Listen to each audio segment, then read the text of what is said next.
คันเดียวครับพี่ครับแป๊บนึงนะครับ100ใช่ไหมครับพี่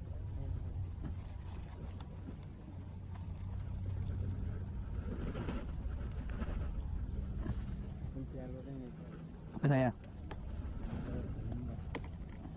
เดี๋ยวไปนำเอาน้ำแข็งเก่ามากเลยล่ะน้ำแข็งเลย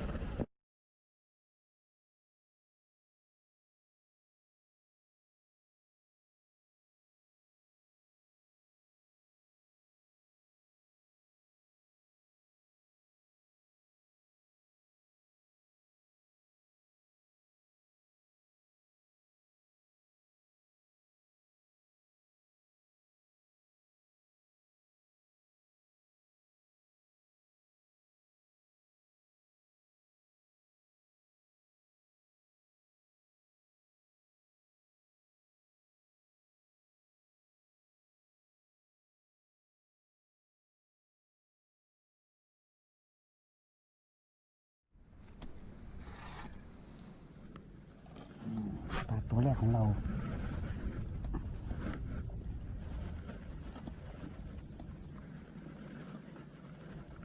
อ้วนตุ๊บนึกว่าปลาสีพีตัวชีไม่มีปลาตัวนี้เดซิตัวพีตัวชีไม่มีตัวพีปลาพีแปลว่าปลาอ้วน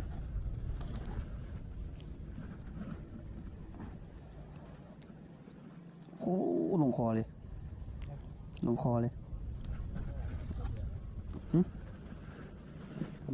นี่มัดช้าอู้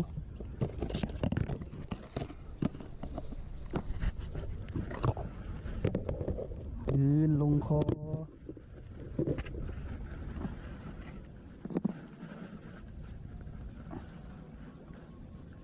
ได้นะใครนี่จานใช่ไหม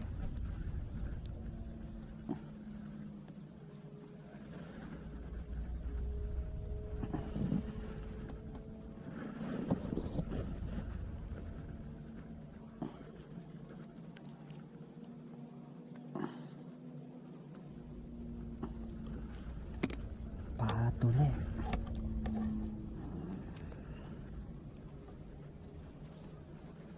งับ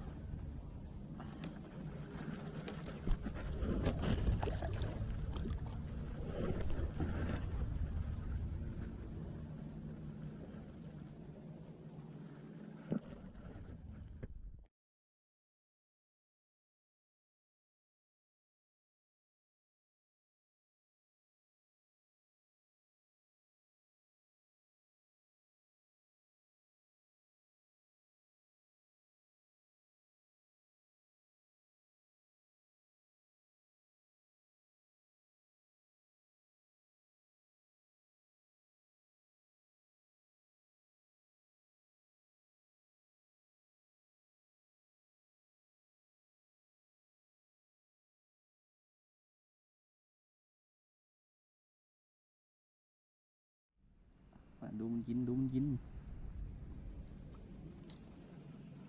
นะฮะอันนี้นะฮะโอ้โหซอยครับ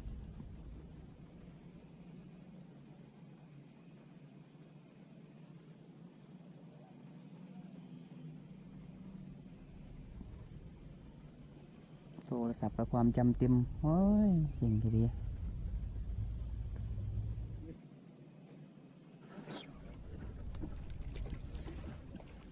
นะถึงคอครับปากบนนะหลังจากที่ตอบมาตั้งนานนะถ่ายครับได้อยู่แต่ไม่ได้ถ่ายอาการนะแต่ว่าปลาตัวที่2แล้วโอ้ยิงครับ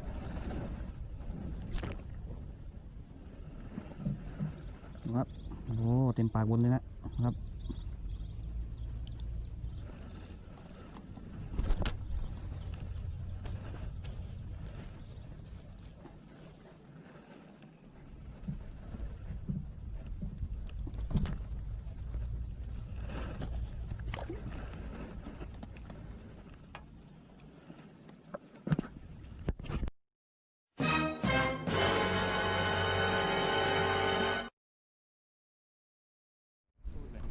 ผ่านอะไรจริงๆว่า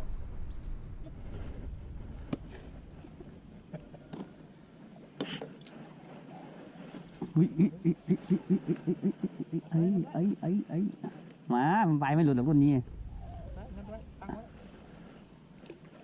ลงก่อนลงอยู่แล้วมันออกไปเลยเนาะ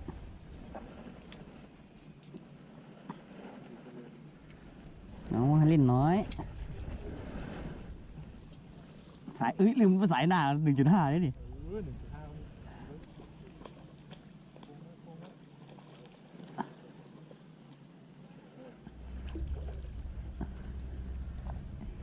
คงไว้คงไว้คงไว้คงไว้อย่าเพิ่งตื่นโค้งไว้ก่อนเพิ่งงัดนั่นแหละให้มันหมดแรงหน่อย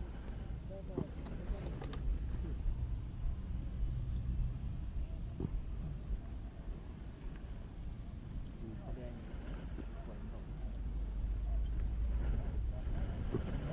กดลงน้ำพันลงน้ำพันลง โอ้จะกดอะไรขนาดนั้น กดด้ามอย่าเพิ่งงัดขึ้นเล่นก่อนกดไว้ด้ามพันลงนั่นแหละ นั่งเล่นก่อน นั่นแหละมันกินไปวิ่งมาอยู่ตรงนี้ครับ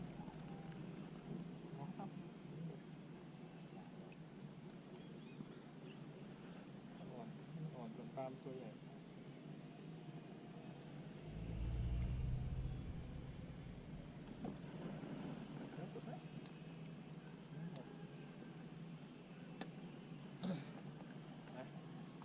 ยังดิเอาเลยเหรอ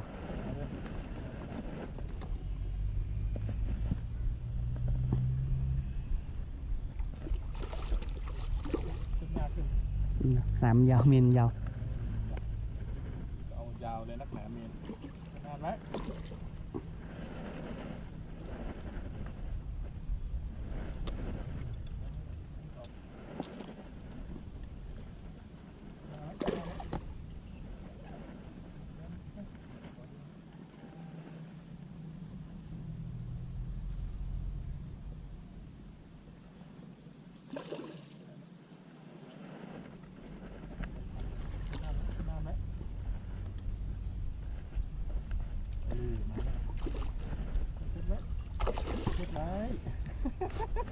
ก็ไม่สั้นจังเลยว่าดาบสวิงมันไม่ใช่สั้นหรอกของเอาเมนยาวพวกไม่เป็นอย่างนี้เลยนี่ใครพาทำดูผมไปแล้วนี่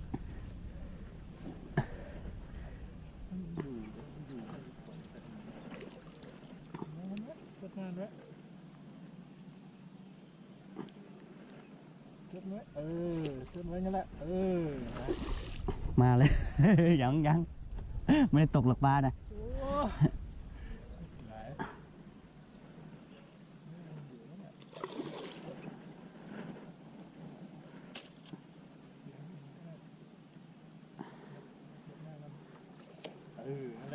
ไม่เกิน3 ครั้ง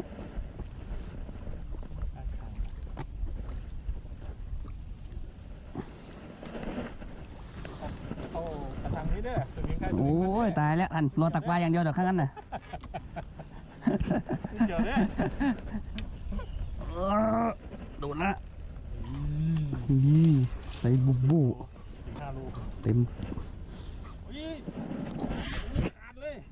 โอ้ซื้อใหม่ซะละบ่น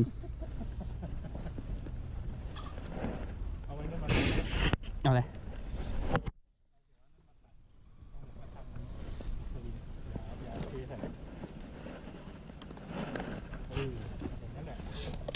นี่เหรอ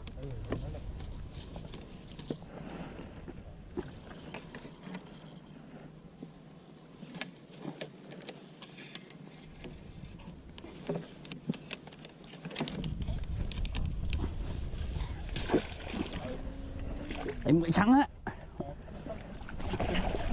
เงินโดนที่ขาดด้วยมึงชิบหายไปบ่เลยนี่กูกลับบ้านแล้วพอแล้วอย่าพูดอย่ามาจังสันทำไมถึงพูดอย่างนั้น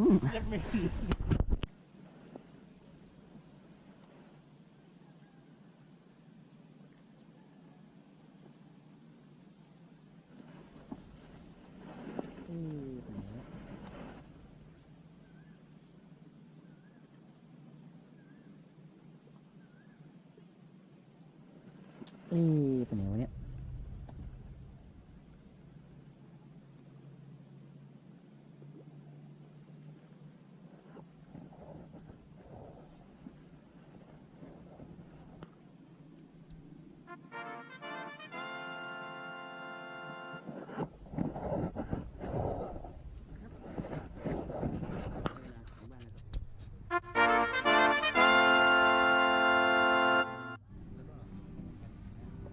แล้วครับ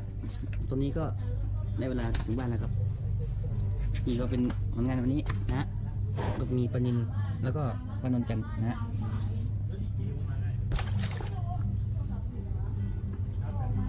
ยังไงก็ฝากกดติดตามนะครับเพื่อเป็นกำลังใจในคลิปต่อๆไปด้วยนะครับขอบคุณครับ